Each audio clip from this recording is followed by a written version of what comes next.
Falta el computadorcito y ya. Falta nomás el. Listo.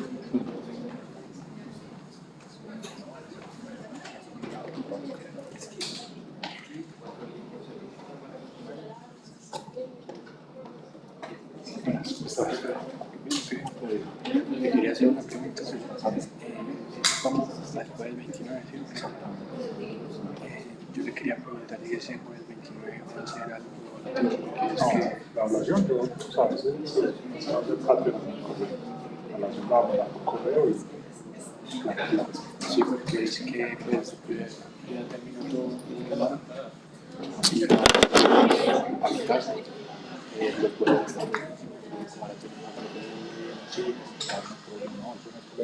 eso yo voy a hacer voy a solamente mandar eso por correo. Esa última semana no seguramente es sencillo. ¿Qué va a ser un formulario? Sí, es un formulario, es muy sencillo.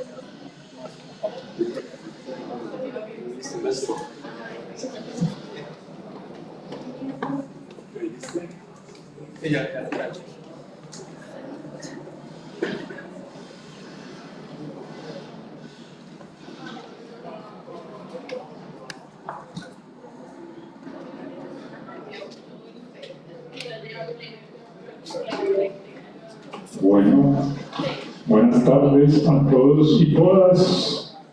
El día de hoy pues vamos a arrancar de una, pues, porque tuvimos retraso en el propio anterior, pero nos dio 5 minuticos acá para cuadrar las cosas. Ya estamos pegando la recta final. Nosotros nos vamos a extender hasta el 29 de junio, que es como el plazo máximo pues, que dura la facultad pues, para seguir clases. Y entonces, si no estoy mal, me faltarían 2 semanas y ya terminamos estos temas. Ya estamos en los últimos temas.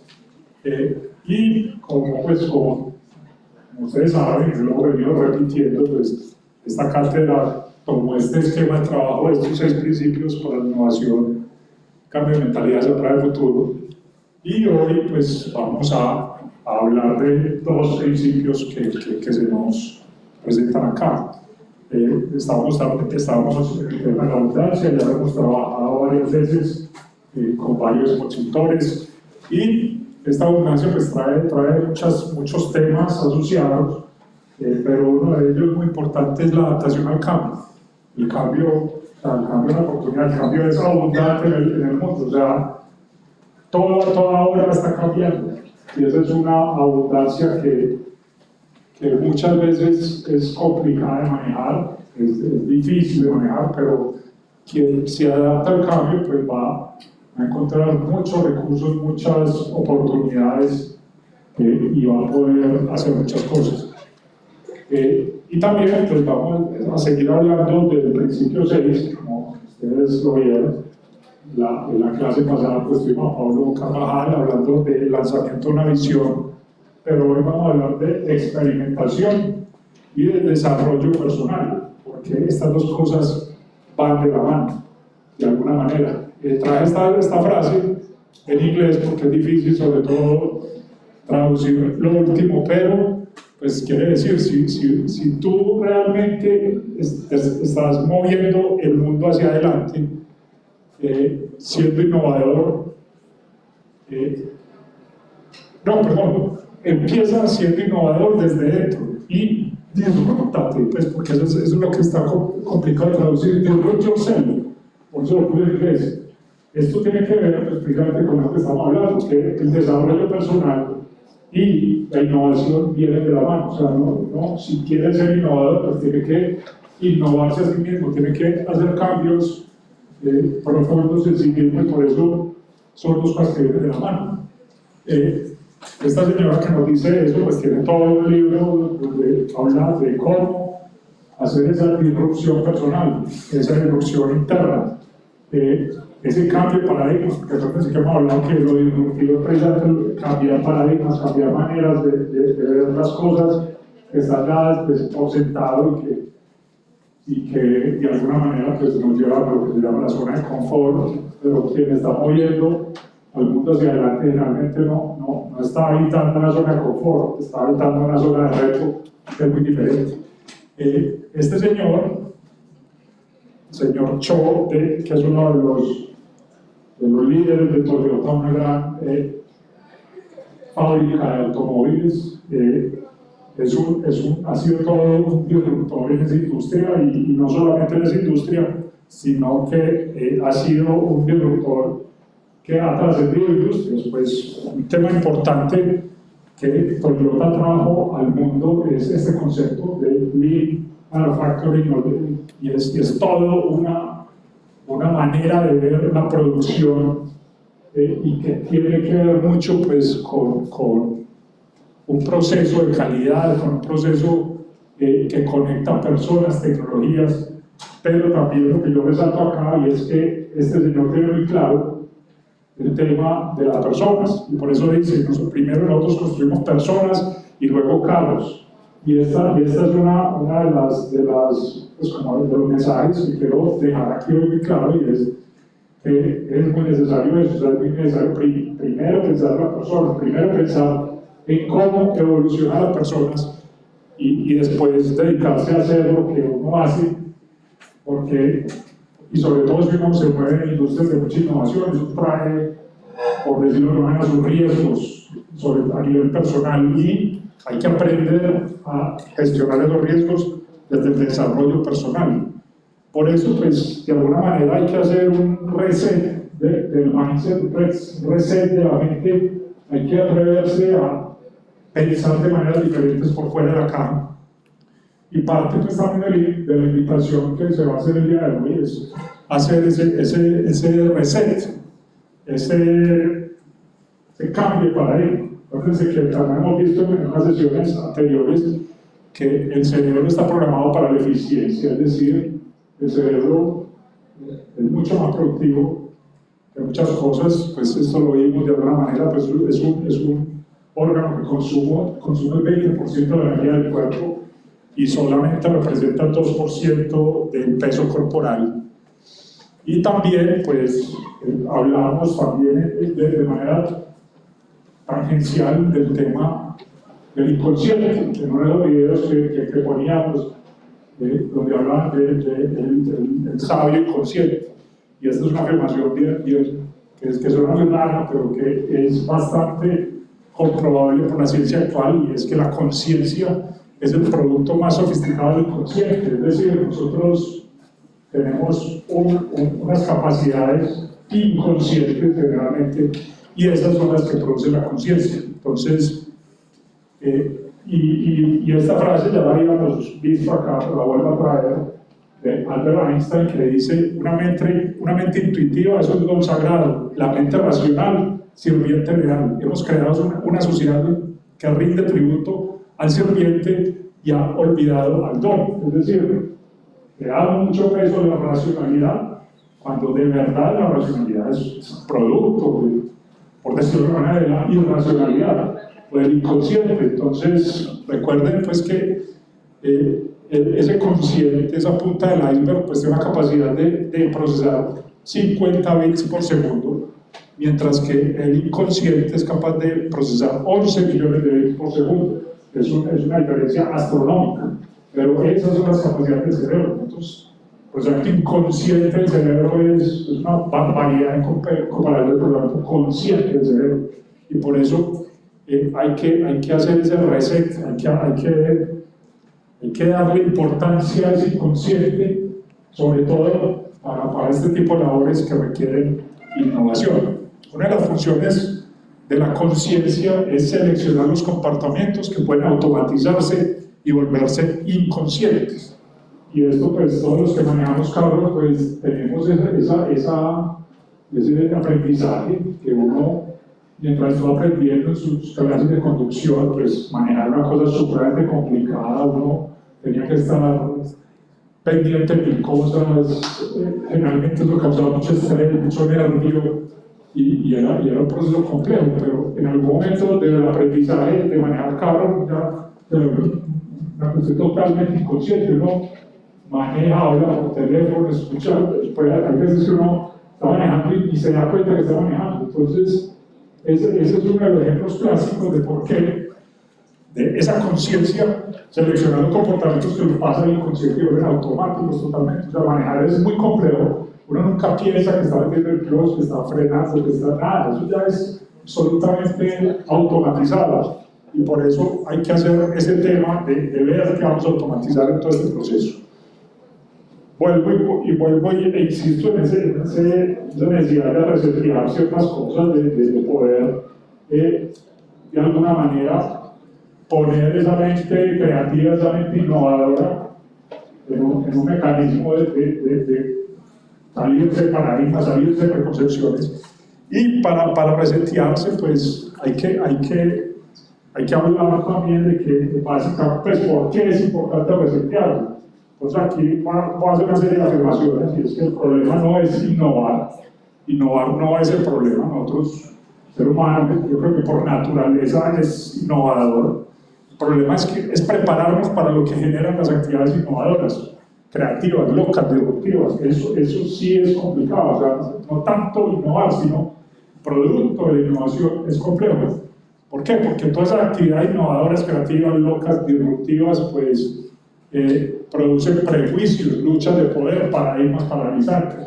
Cuando uno está moviendo el status quo de algo, generalmente se encuentra con resistencia, y a veces feroz, a veces es muy complejo sobrepasar esa resistencia. Entonces, quien se dedica a innovar, generalmente tiene que saber que si su innovación es disruptiva, si su innovación tiene un cambio profundo, en algún momento, por más bonita que sea, por más espectacular que sea, va a encontrar una resistencia profunda a esa innovación. Eso es una condición sine qua non de la actividad innovadora. Esas actividades innovadoras para muchos se convierten en un verdadero dolor de cabeza. Es decir, los innovadores sufren, los innovadores tienen problemas porque les toca lidiar con muchas de las tensiones.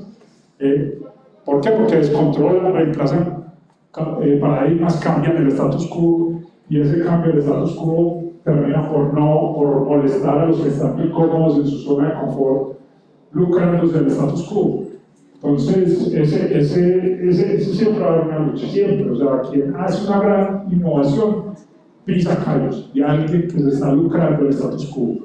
Y siempre va a haber esa lucha. Entonces, por eso es que es importante ser conscientes de eso, pues, y no solamente llegarse y encontrarse con esa realidad, sino prepararse para esa realidad. Si uno quiere innovar, se tiene que preparar para eso. Todo ese tema es estresante, o sea, hay que saber que luchar contra esos status quo, contra esos prejuicios, contra los paradigmas. Eso genera estrés, eso genera complicaciones a nivel del pensamiento, a nivel del sentimiento del ser humano. Y esta es una realidad muy nuestra, y lo muestra así. Es un titular que salió hace unos años: Rappi entre el cielo y el infierno. Una empresa que ha entrado acá a Colombia a hacer disrupciones masivas, a mostrar que es posible que Colombia sea un unicornio, a obtener capitalizaciones de venture capital inimaginadas para el contexto colombiano. SoftBank le invirtió en algún momento $3.500 millones a Rappi, pero por otro lado está siempre esa lucha, pues, contra la clase política que le pone presiones, que le dice vamos a reformar las leyes, vamos a hacer que esto no sea legal, y siempre está esa lucha intensa entre quien llegó a cambiar las cosas y quien no quiere que las cosas cambien. Entonces, este es un ejemplo grandísimo de esa lucha, de ese estrés que viven las personas que se dedican a innovar y se dedican a pensar fuera de la caja y hacen cosas nuevas. Las cosas fenomenales pasan cuando reseteas tu mente. Entonces, hay que, insistir, que ya es tercera vez que lo nombro en esta presentación.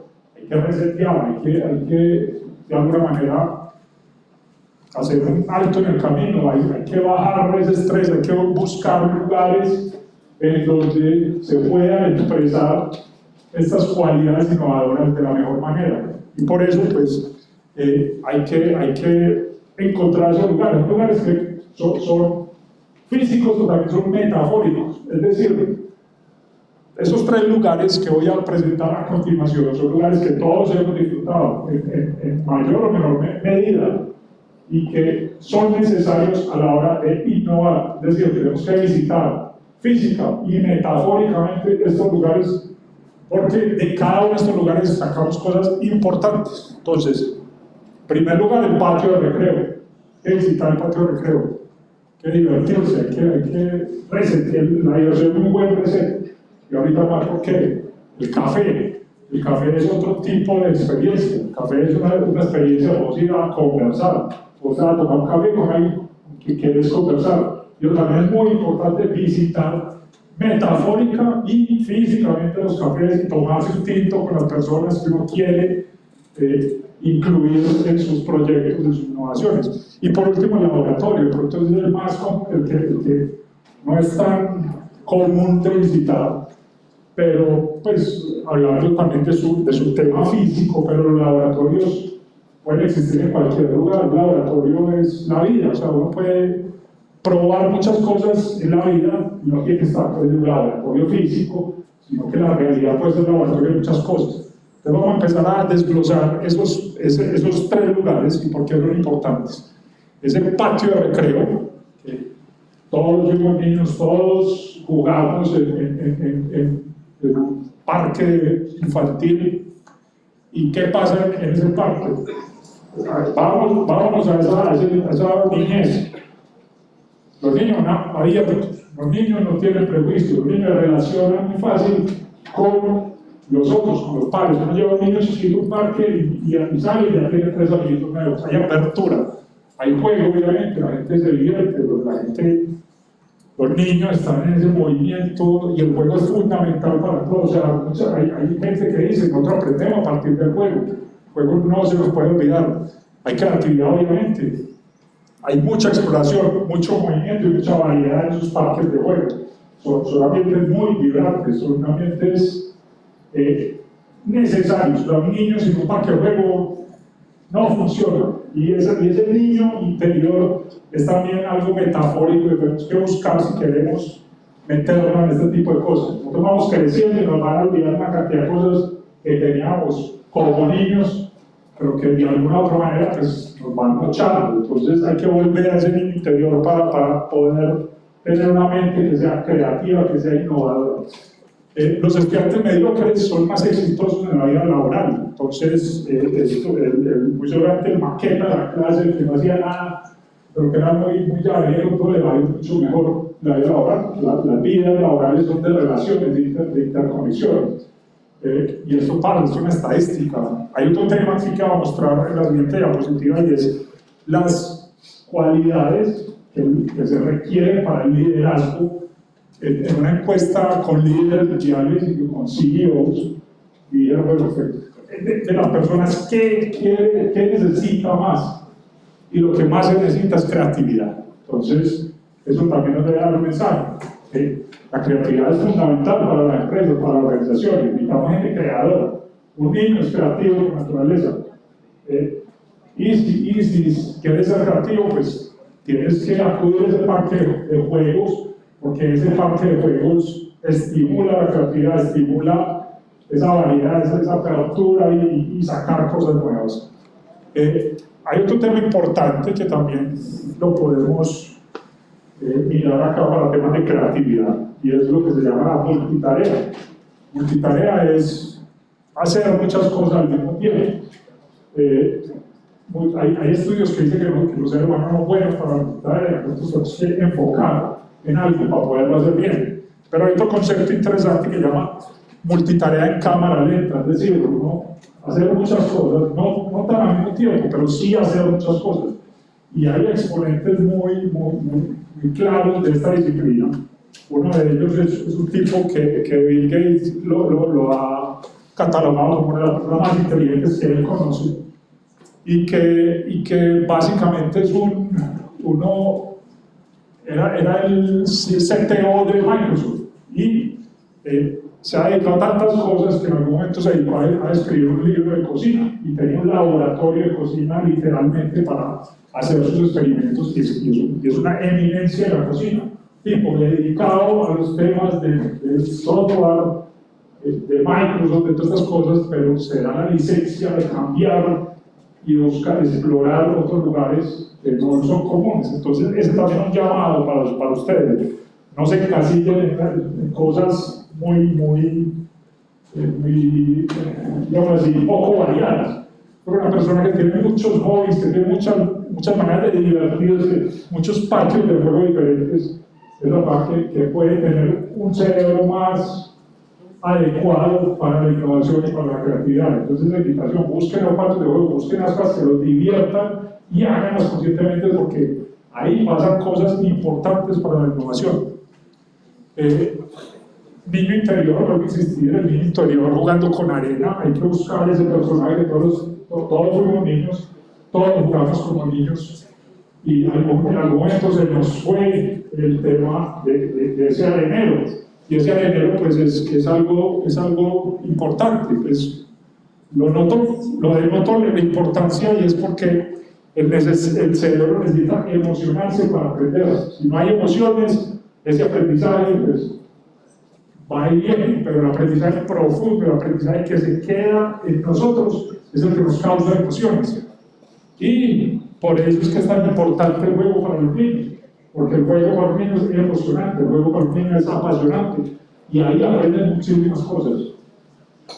Entonces es fundamental buscar eso. Pero aquí hay otro, y este es un término inclusive que se utiliza mucho en desarrollo de software, que se habla del arenero, el sandbox. El sandbox es ese lugar, digamos así, esa instalación de software, o ese ambiente de software donde lo puedes hacer cosas. Pues puedes, literalmente la puedes cagar sin problema.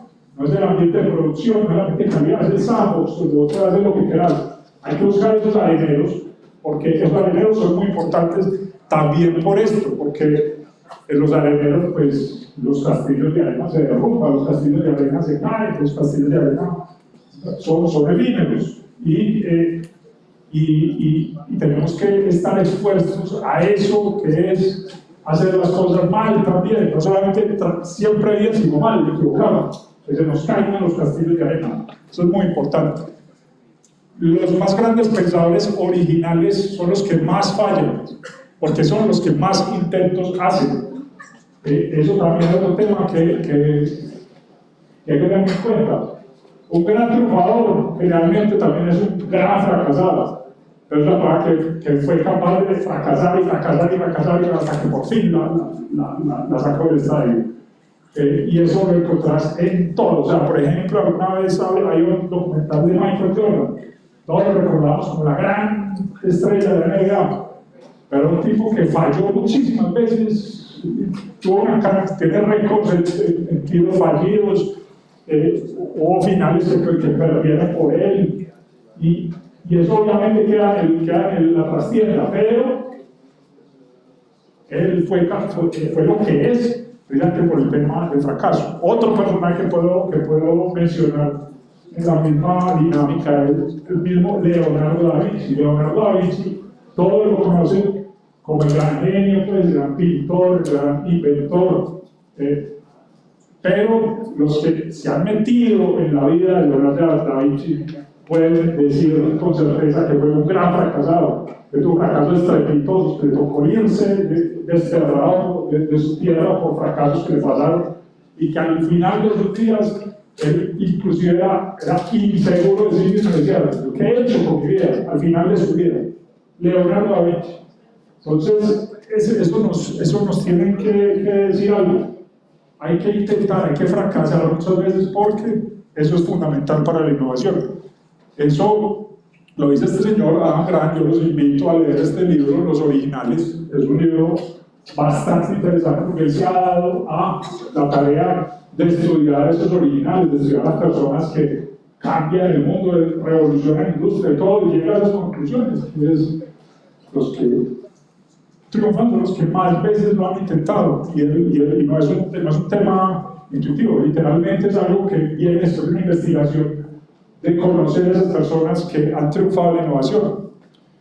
Y vuelve a existir, el niño es el gran personaje que está dispuesto a cometer errores, a caerse 20.000 veces del triciclo, en la patineta, en la bicicleta, a rasparse, a volverse nada, se levanta y sigue y aprende.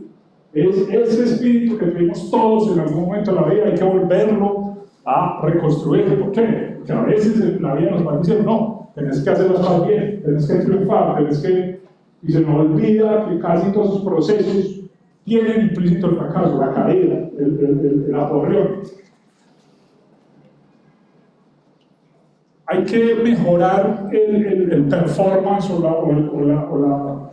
el desempeño en el trabajo haciendo cosas diferentes al trabajo. Eso va también en esa dinámica que les decía ahorita. Hay que tener esos diversos patios de recreo, patios de juego, en donde hagamos cosas que nos permitan disfrutar, jugar, relacionarnos, abrirnos a experimentar, ser creativos. Entonces, hay una que es muy importante, el deporte. Los que sean deportistas acá, ojalá nunca dejen una dinámica deportiva a lo largo de su vida, es fundamental. Eso que, vuelvo a decir, cuando éramos niños éramos deportistas de potencia, todos los días estábamos en movimiento, jugando, corriendo y todo, pero llegó cuando uno se vuelve sedentario y se le olvida el deporte. Es fundamental el deporte para que se dedique a sus temas. Una cosa así, que se dedique a ese deporte, para que posiblemente va a sufrir una enfermedad mental. El deporte te ayuda a solucionar muchos de los problemas que se te presentan en tu trabajo y es bastante importante. De alguna manera hay que empujar los límites y para este tema aprovechar ese campo de juego, ese patio de recreo, hay que promover la exploración, hay que de alguna manera ser curiosos, hay que avivar ese sentido de curiosidad que vuelve a decir, todos lo tenemos, todos somos curiosos por naturaleza. Cuando fuimos niños fuimos supremamente curiosos, estamos preguntando toda hora qué es eso, por qué, y en el momento se nos olvidó preguntar. Ese niño es fundamental, y aquí viene un ejemplo de cómo vamos perdiendo, cómo a veces encasillamos en algo que es supremamente sencillo y simple, teniendo riqueza a nuestro alrededor tremendas. Los que crecimos aquí en Medellín, pues, y tomamos cerveza, pues nos enseñaron a tomar Pilsen, que es una variedad de cerveza. Hay gente que no toma no Pilsen o algo.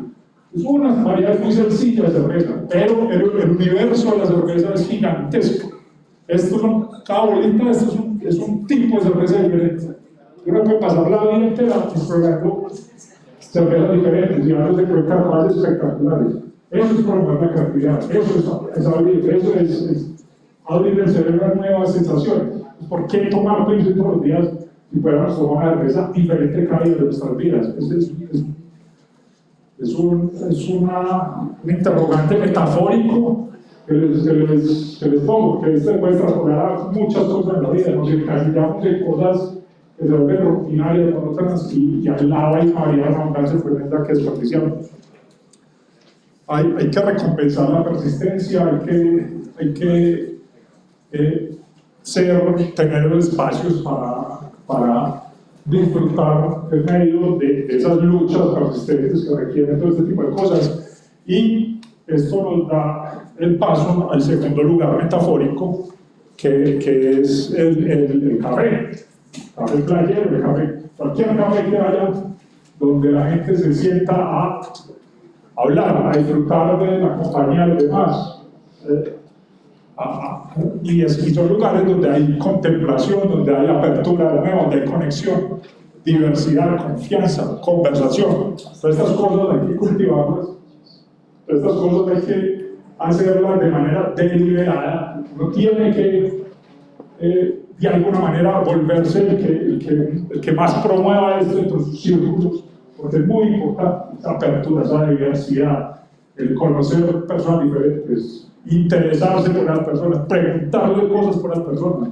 Generalmente la gente que es innovadora, la que hace eso de manera sistemática, porque en esa conversación es que salen las ideas, es que salen los pensamientos que en algún momento cambian el mundo. Hay una pregunta, ¿de dónde provienen las grandes ideas?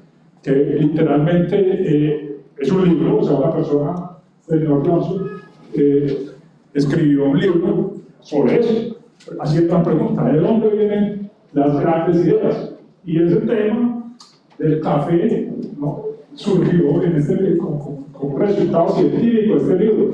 Las grandes ideas pues, provienen del café. Este es el gran café de Londres, donde toda una generación de personas importantes en la revolución industrial pues, se sentaban a tomar café, y de ahí, de ese lugar físico, salieron grandes revoluciones.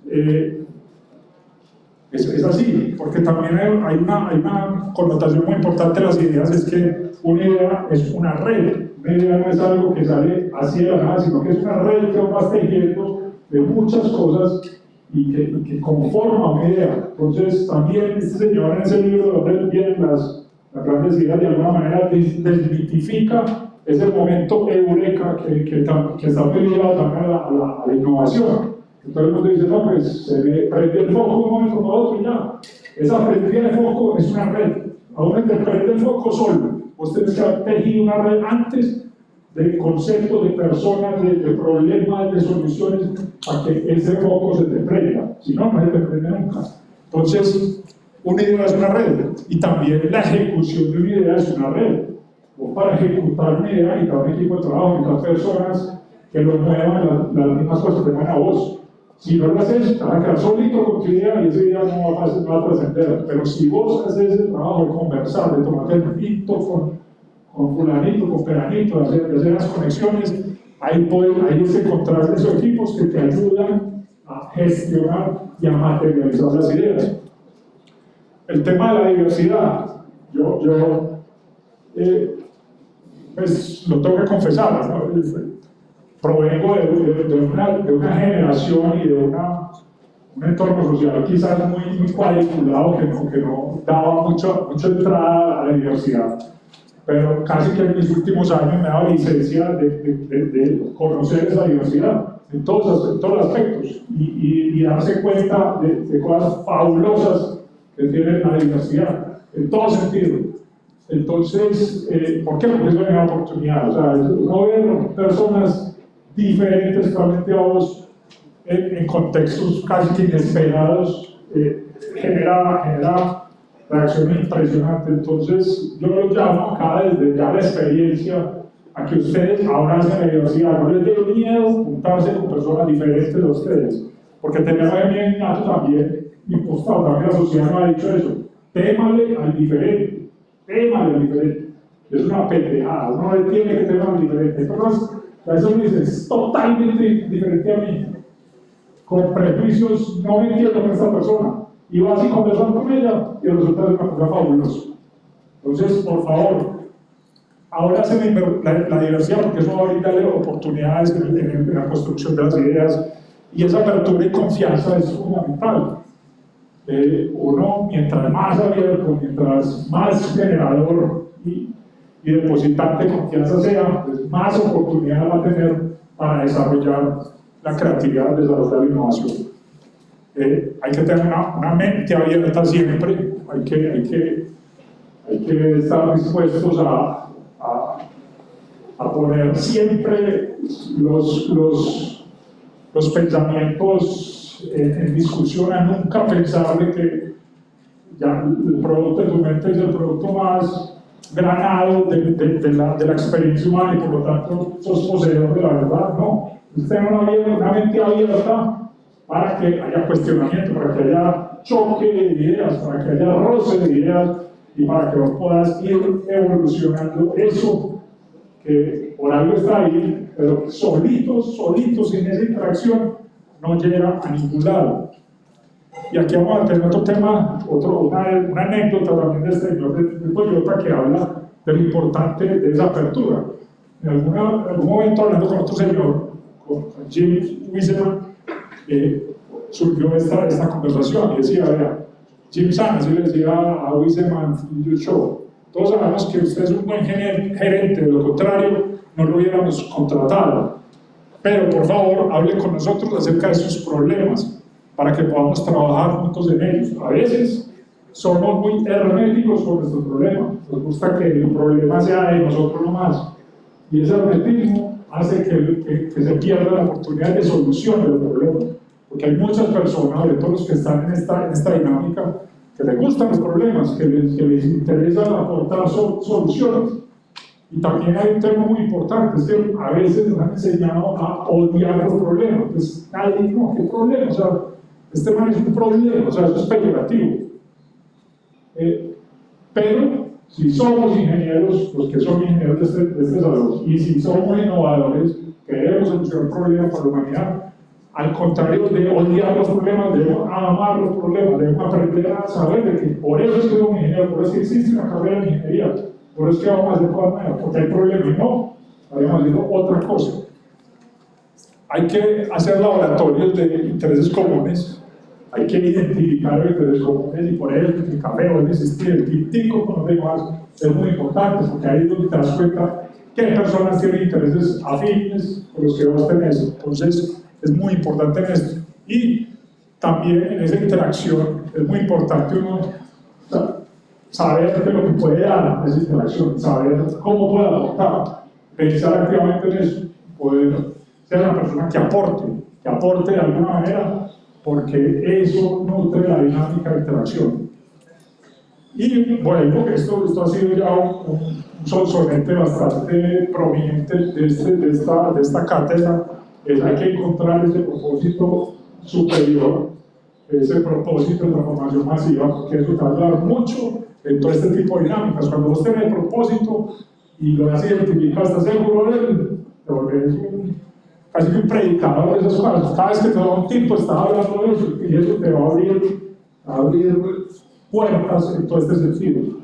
Vamos a pasar ya al último de los lugares metafóricos y físicos que tenemos que visitar con frecuencia para innovar, para cambiar el mundo, para lograr solucionar problemas, y es obviamente el laboratorio. Ese laboratorio, pues, que es el que tenemos en la cabeza la gran mayoría, pues, laboratorio es química, que lo vemos en las películas, que lo vemos en los documentales. ¿Pero qué es un laboratorio? Pues hay mucha pulcritud, hay laboriosidad, hay muchas preguntas en un laboratorio, hay errores, hay demostración y hay exposición.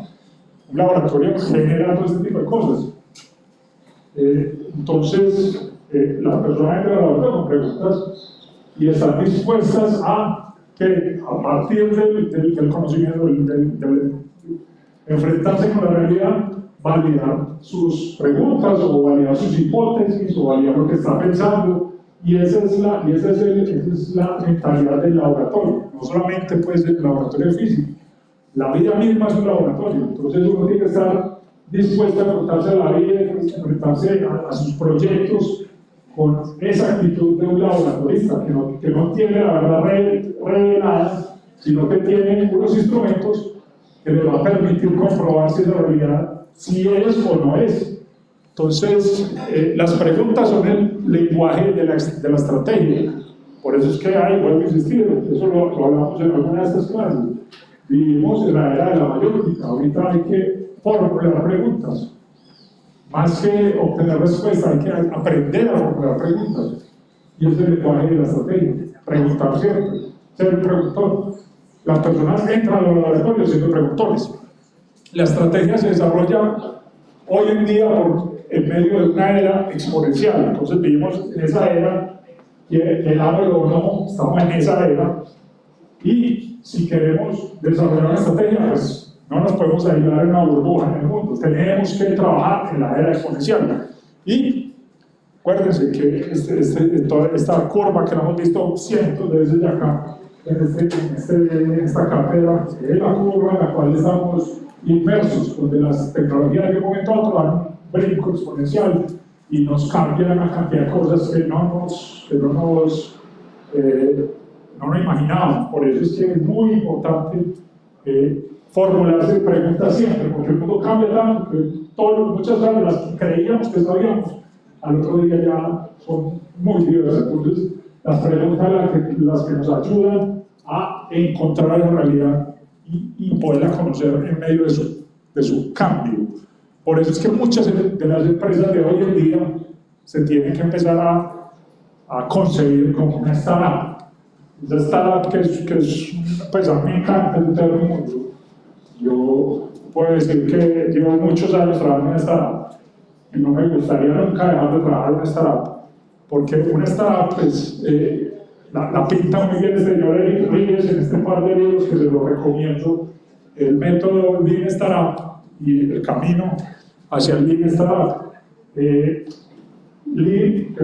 es una metodología que la estudió Eco Jospa, el señor Lichot, y la incorporó ya al tema de las startups. Él fue un creador de startup, él fue una persona que fundó startup, y vio cómo esa metodología se ajustaba muy bien a lo que hacía una startup y creó el método Lean Startup. Esto, yo diría que es una de las biblias de quienes quieran hacer empresa tipo startup. Leas este libro si lo quieren hacer, porque es casi un libro de texto para eso. Una startup es una institución humana diseñada para crear un nuevo producto o servicio bajo condiciones de incertidumbre extrema.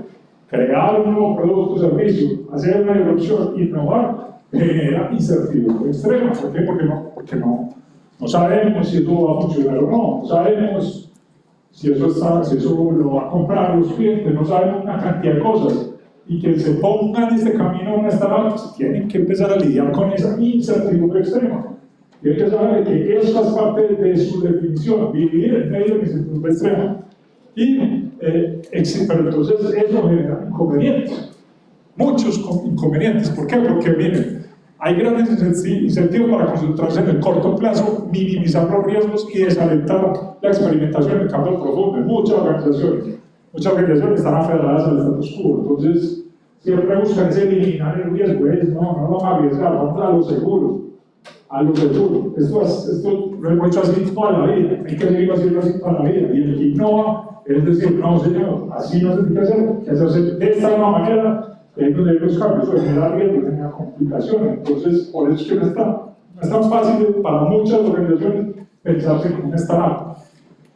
Esto genera un desafío medular, generar habilidades para manejar la incertidumbre. Manejar la incertidumbre no es sencillo, no es fácil.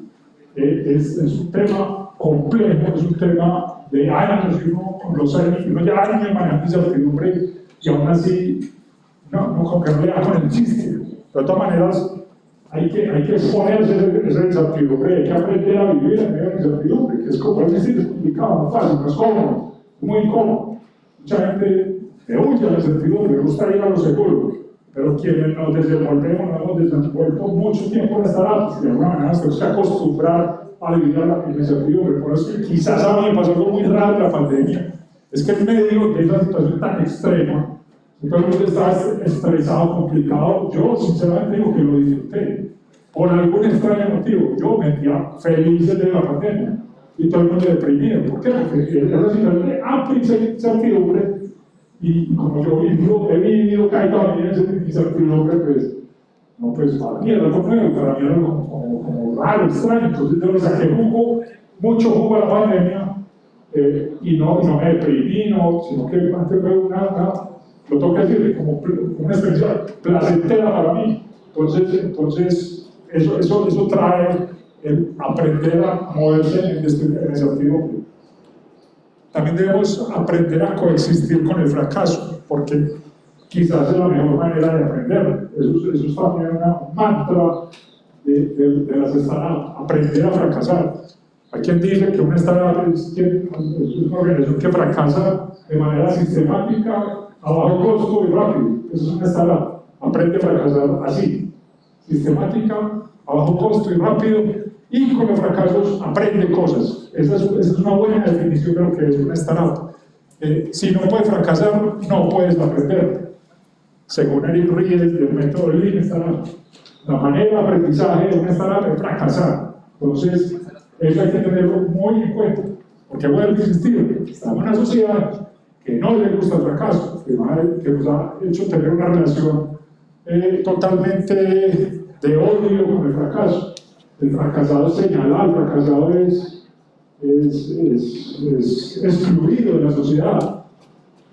pero no se han dado cuenta que los grandes triunfadores de la innovación literalmente son fracasados que han aprendido a fracasar constantemente y esos son. Hay otro tema importante y es que también se nos ha enseñado a gestionar empresas, a gestionar organizaciones, a gestionar grupos de equipos a partir de objetivos. Entonces, el objetivo es algo que nosotros nos trazamos, que creemos y que después vamos a lograr. Entonces, el objetivo, pues los que han estudiado administración, ingeniería industrial, todo ese tipo de cosas, siempre es de saber de que ese tema planear, hacer, verificar, actuar, entonces planear es generar objetivos. Entonces es un discurso muy metido en la cultura de la gestión moderna, pero quienes se han dado cuenta de que vivimos en un mundo cambiante, un mundo que nos mueve todos los días, están diciendo que los objetivos tienen su carga complicada. Entonces, cambiemos el objetivo por una hipótesis. Una hipótesis es literalmente decir, yo creo que esto funciona de esta manera, mi creencia, pero estoy dispuesto a verificarlo. Esa es una hipótesis, digamos que a grandes rasgos. Y como vivimos en una era de cambio, nosotros tenemos que siempre poner nuestras ideas, nuestra manera de pensar en juego. Entonces, cuando las formulamos como una hipótesis, es muy importante. De hecho, hay metodologías como el Design Sprint que traen una parte muy importante de la ideación. Nosotros, también aquí casi todos han estado en contacto con una metodología que se llama el brainstorming. Entonces, vos tirás ideas, ¿sí o no? Como de la nada. Entonces, esta metodología tiene un paso previo al brainstorming, y es que vos tenés que plantear hechos e hipótesis, y tenés que hacer ese trabajo de identificar muy bien qué es un hecho y qué es una hipótesis, porque muchas veces creemos que la hipótesis es un hecho, y no, son hipótesis, cosas que todavía no hemos comprobado, que creemos que son así, pero que todavía no sabemos si no son así. Entonces, es muy importante saber eso antes de una lluvia de ideas, saber cuáles son esos hechos y esas hipótesis que motivan esa lluvia de ideas, que nos permiten sacar esa lluvia de ideas. Entonces, eso es muy importante, identificar las hipótesis y también cambiar los objetivos por hipótesis. Hay todo un artículo del MIT Sloan que dice que las hipótesis vencen a las metas y hablan de esta manera. Las empresas deben enfocar la energía organizacional a la generación y prueba de hipótesis. Las hipótesis obligan a los individuos a articular de antemano por qué creen que determinado curso de acción tendrá éxito. Luego, una falla expone una hipótesis incorrecta que puede convertirse de manera más confiable en aprendizaje organizacional. Esa es la magia de las hipótesis. Cuando vos expones que una creencia que todavía no está comprobada y salís a la calle a comprobarla, cuando eso se comprueba, aprendiste y vas bien. Cuando eso no se comprueba, aprendiste y vas bien también, porque nos han enseñado, fracaso está mal. Ningún fracaso está mal si aprendiste de él. Entonces, ese es el juego de la hipótesis, aprender de las cosas que no van bien, de las cosas que en algún momento fallan. Ese es el juego de las hipótesis. Y ahí viene pues todo este tema de la experimentación. Pues, para validar una hipótesis tienes que experimentar, tienes que ponerla a jugar en la realidad. Y esa experimentación es fundamental. Vuelvo a insistir, la única manera de que una organización que se mueve en un ambiente de alta incertidumbre es generar mecanismos de experimentación constante, todos los días experimentar, todos los días salir a validar las cosas. Y también por eso es que han surgido metodologías como las metodologías ágiles para afrontar proyectos de innovación. Entonces, ¿qué es una metodología ágil de alguna manera? Es una metodología, y haciendo una gran síntesis, una metodología de planeación y de acción de ciclos muy cortos. ¿Por qué? Porque vos, en un ambiente de alta incertidumbre, vos no podés decirme lo que yo creo que va a pasar en un mes, va a pasar en un mes. No funciona así. Entonces, el agilismo básicamente se basa en vos poder planear todo el ciclo muy corto, una semana o dos, y siempre está revisando el curso de esa planeación y está haciendo ajustes siempre. Entonces, el plan se convierte más en una hoja de ruta, más que en algo que es monolítico y que si no llegaste al plan, entonces vas mal o está mal. No, se vuelve una hoja de ruta, tienes que empezar a mover dentro de esa hoja de ruta para lograr los objetivos. Entonces, o validar las hipótesis, recuerden, no es mejor hablar de hipótesis que de objetivos. Entonces, eso es muy importante. Tener también en cuenta que las metodologías ágiles, el Scrum, el agilismo en general, son muy importantes para hacer seguimiento a este tipo de dinámicas empresariales en medio de incertidumbre. Entonces, casi que los planes son experimentales. Vos tiras el plan y vos estás experimentando si el plan funciona o no, todos los días. Así son esas metodologías.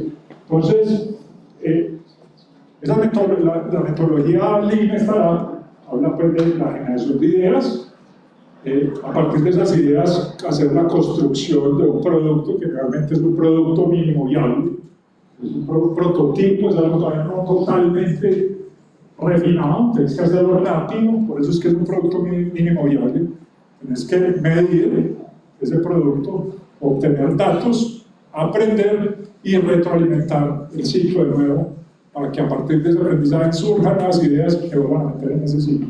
Ese es el ciclo del Lean Startup, de cómo vos tenés que entrar en un ciclo que es eterno, literalmente, eso no para, todos los días dándole, ya no para.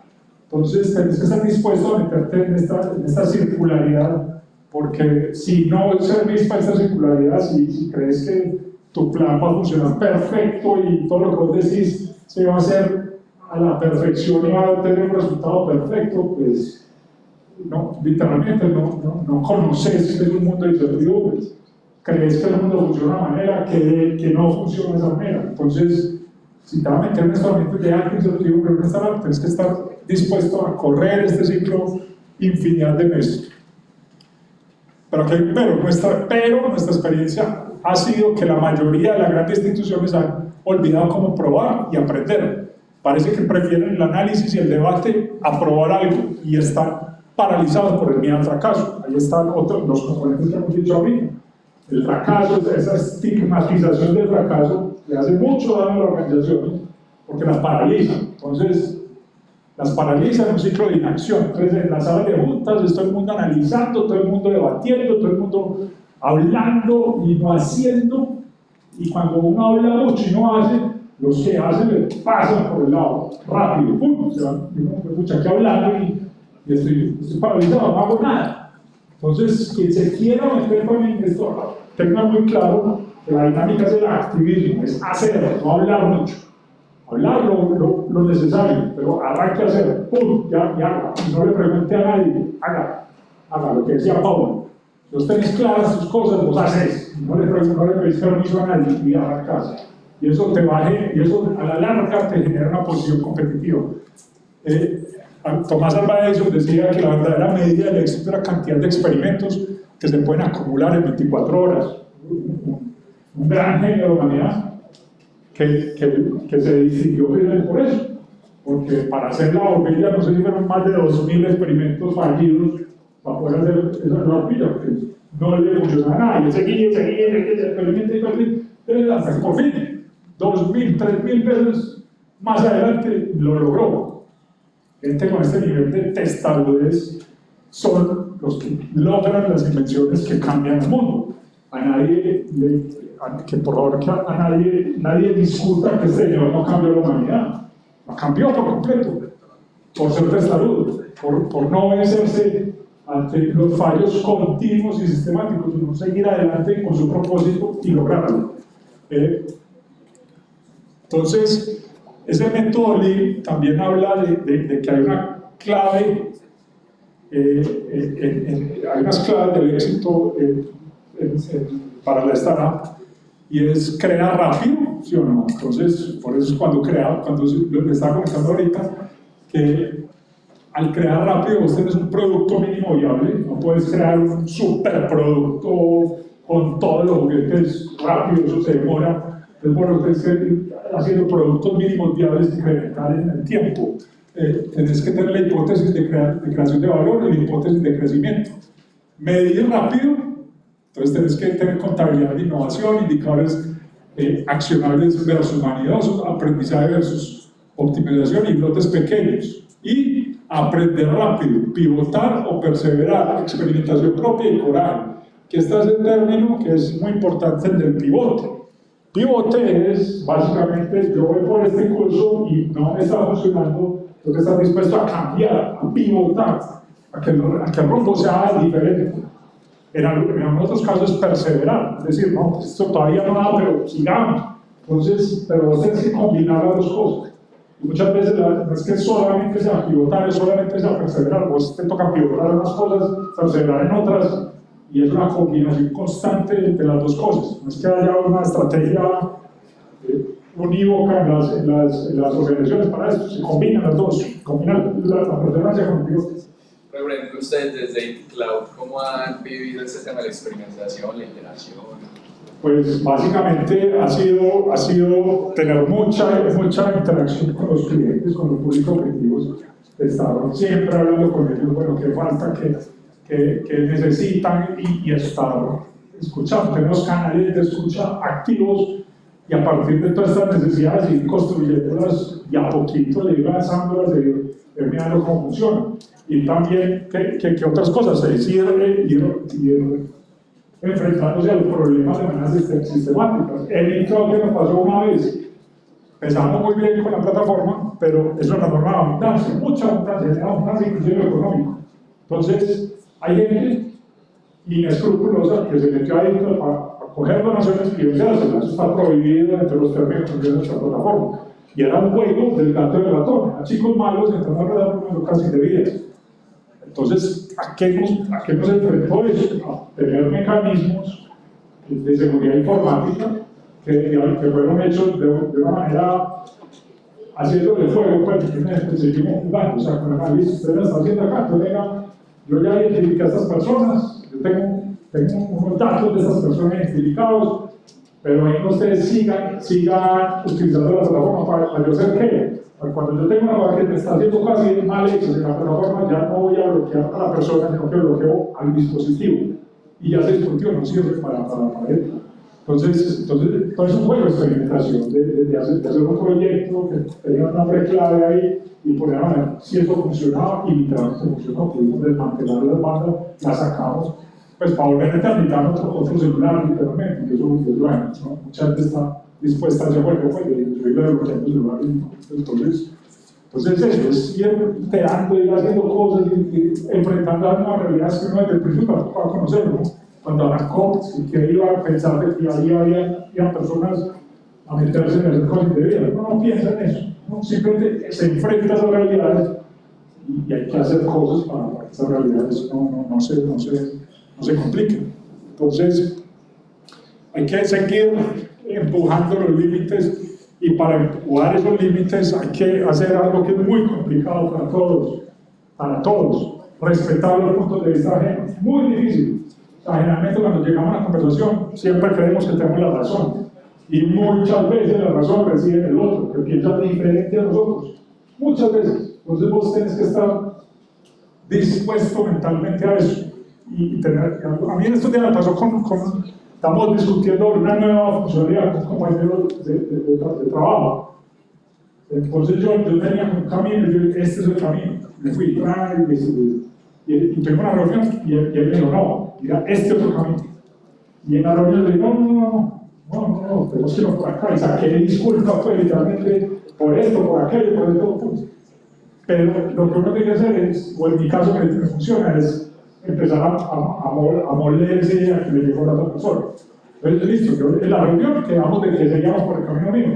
Pero yo empecé a moler media cuando en algún momento me dije, no, esta es. Y yo ya me dije, nos vamos por el lado.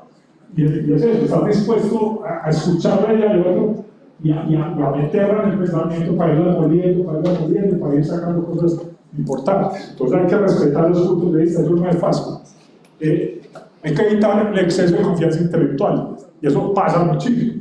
Entonces, ella también me pasó a mí. O sea, tenía confianza en que el camino que yo estaba trazando estaba confiado intelectualmente en eso, y por eso en esa reunión no salió esa solución, me tocó un proceso posterior que logró. Pero cuando uno está lleno de confianza de lo que yo hablo está perfecto, eso ayuda muchas veces a encontrar las soluciones adecuadas en el momento adecuado. Y también hay que estar disponible para revisar el punto de vista, tener esa disponibilidad. Eso la ciencia lo hace mucho. La ciencia tiene toda una disciplina que es el peer review, o la revisión de los pares, que es toda una disciplina de la ciencia. Vos publicas un paper, vos estás dispuesto a que haya una revisión de pares y que los pares te digan sí, es muy bien o no, muy mal. Entonces, es una disciplina de la ciencia que es de la experimentación, del método científico, y es fundamental vos tener siempre esa disposición de poner revisión en tu pensamiento y no creerte que sos el chacho del paseo. Este es un documental, antes estaba en Netflix, ya lo quitaron, pero es una cosa maravillosa de la ciencia. O sea, es un documental sobre los científicos de las partículas subatómicas en el CERN, y cómo era ese tema precisamente de poner, de estar dispuesto a que me revisen los otros. Esto ya era un experimento que experimentalmente iba a revisar el trabajo de personas que habían trabajado 40 años sobre una teoría. Luego imagínate, los 40 años de tu vida echando matemáticas para decir, esta es la teoría, y estos señores llegan a un punto de estar totalmente expuestos a la experimentación, y el resultado era, viejo, 40 años de mi vida no sirvieron. Ese era el nivel del estrés que les tocaba vivir a estas personas. Uno debe ser fácil, es una cosa muy complicada vivir eso. Pero en ese documental se muestra dos teorías contrapuestas, la supersimetría y otra, no me acuerdo, esperando un experimento, el experimento que dio como resultado la comprobación del bosón de Higgs, pero había otra cosa experimentada ahí, una medida, no me acuerdo, pero era una medida que dio, de acuerdo a la medida de energía y una vaina, iba a tirar la aguja hacia la supersimetría o hacia la otra teoría contrapuesta. Y lo que pasó en el experimento fue que la aguja quedó a la mitad, no tiró para ningún lado, entonces todavía siguen vivos, o hasta el momento que se hizo ese documental estaban vivas las dos teorías. Entonces, pero ese es el estrés de no ser capaz de poner tu visión a la revisión de los pares o de un experimento. Entonces, no es una cuestión sencilla, es complicada. Entonces, voy a insistir, esos tres lugares metafóricos y físicos: el patio de recreo, campo de juego, es tan importante. El café es tan importante, el laboratorio, que de alguna manera tenemos que aprender a incorporar activamente en nuestras vidas. Vuelvo a insistir, metafórica y físicamente, las dos cosas. O sea, jueguen más, diviértanse más, interactúen más en esos campos de juego, tomen más tiempo con las personas, hablen más con las personas y visiten esos laboratorios. Es decir, estén dispuestos a poner sus ideas en juego y a validarlas en realidad. Si ustedes logran incorporar esos tres lugares metafóricos en su quehacer diario, pues muy seguramente van a lograr innovar, muy seguramente van a lograr cambiar cosas y darle solución a problemas importantes. Entonces hay una transformación, que lo dice el gran sabio Peter Drucker, que es un sabio pues, impresionante en los temas de administración, y que habla de que tenemos que pasar de dirigir a instruir, de restringir a expandir, de excluir a incluir, de repetir a innovar y de solucionar problemas a retar. Esto es una transformación de la gerencia, y también habla de esto. La competencia central de hoy es la ejecución, de mañana la innovación. La tarea clave es definir la dirección, y la otra es crear el contexto. El foco es hacia dónde vamos y minimizar las diferencias, a quiénes somos y amplificar las diferencias. El resultado son seguidores que ejecutan, y este resultado que va a ser fundamental para el mañana es comunidades que innovan. Entonces, vuelvo a insistir, el tema de innovación es un tema menor, es un tema fundamental para la gestión de las empresas del mañana. Lo dicen los grandes sabios que han estudiado las organizaciones que han estudiado la teoría de la administración dicen que las competencias centrales son innovación y necesitamos comunidades que innoven. Entonces, esto no es carreta, esto es una cosa muy importante. Ustedes en algún momento alguien les va a exigir ser innovadores. En algún momento ustedes van a necesitar a alguien innovador. No le busquen, eso va a ser así. Entonces, tengan claro todos estos conceptos porque en ese juego les va a servir. Y yo, por último, termino con una frase que esta, mira, que los que han visto en micrositio saben que esa frase está bien en micrositio porque resume bien todo eso. Todo esto dice: en tiempos de cambio, quienes están abiertos al aprendizaje se adueñarán del futuro, mientras que aquellos que creen saberlo todo estarán bien equipados para un mundo que ya no existe. Estamos en un tiempo de absoluto cambio, de absoluto. Entonces ustedes tienen esa decisión por tomar, creerse los chachos que se las saben todas, que muchas veces uno sale de la universidad con esa mentalidad: yo soy chacho, yo soy ingeniero, yo me las sé todas. El que sale así se estrella muy duro. O ser una persona que salga de la universidad con la capacidad de aprender toda la vida, que sale con una capacidad que se hace brillar mucho mejor en el mundo que le está tocando vivir y que me está tocando vivir. Muchísimas gracias y va a ser todo por hoy. Hoy voy a dejar la sesión hasta acá. Que tengan feliz tarde.